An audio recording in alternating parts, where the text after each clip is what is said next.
I think the project is something different, and we were all kind of fascinated by it when we heard about it first. So we all want to get involved.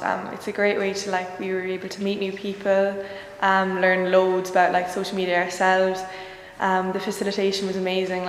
The teamwork and the skills that we learned were fantastic, and it was just an amazing opportunity to do something different that was actually going to make a difference instead of just something for ourselves. We were really working with the group for a group. That wasn't ourselves. We got involved because it would be we knew it would be a great experience, and it was a good subject like phone safety.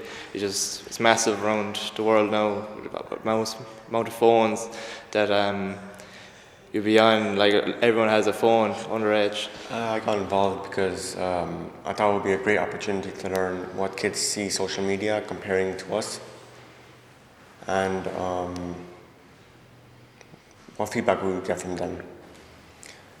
The aim of the project was to give the kids an understanding on how to stay safe on the internet.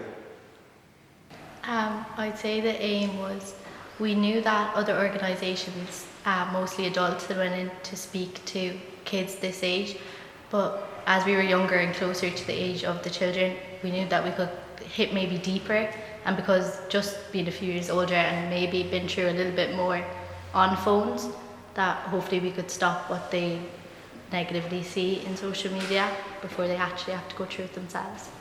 I think we grew as a group through the project. We were working together all year, and then as well getting in with young kids. We had to network with many different ages, not even just the young kids as well, between adults, teachers, TY coordinators. So I think we grew a lot grew our communication skills, grew our leadership skills. Yeah. So the overall aim of the project was to get the kids in the primary schools to create 10 golden rules for themselves. And so we got them to write down a list and we compiled them, and now we have 10 rules that kids have made themselves for kids to follow on how to keep safe on social media. And with those 10 golden rules, we're going to compile it into an animation video to share around the schools. I think that kids are very used to being given talks from teachers and guards and people who are figures of authority for them maybe, or who they might not be kind of comfortable speaking around to 100%. So I think it was different for them to hear from us as well.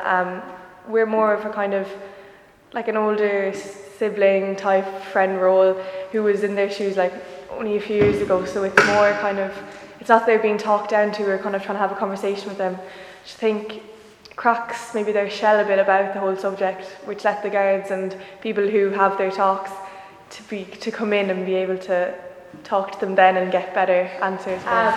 We also feel as though younger kids, they feel more comfortable talking to us because we're younger adults, and when we tell them our stories, the feedback is immense. They want to tell us everything that they've ever went through online. But also, coming from a member of authority like the guards, they mightn't feel comfortable to talk about their own stories, but also they feel like they're being told complete negative stuff about social media, almost turning them away from it completely.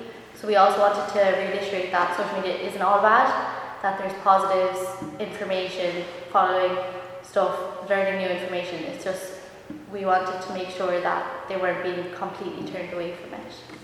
And we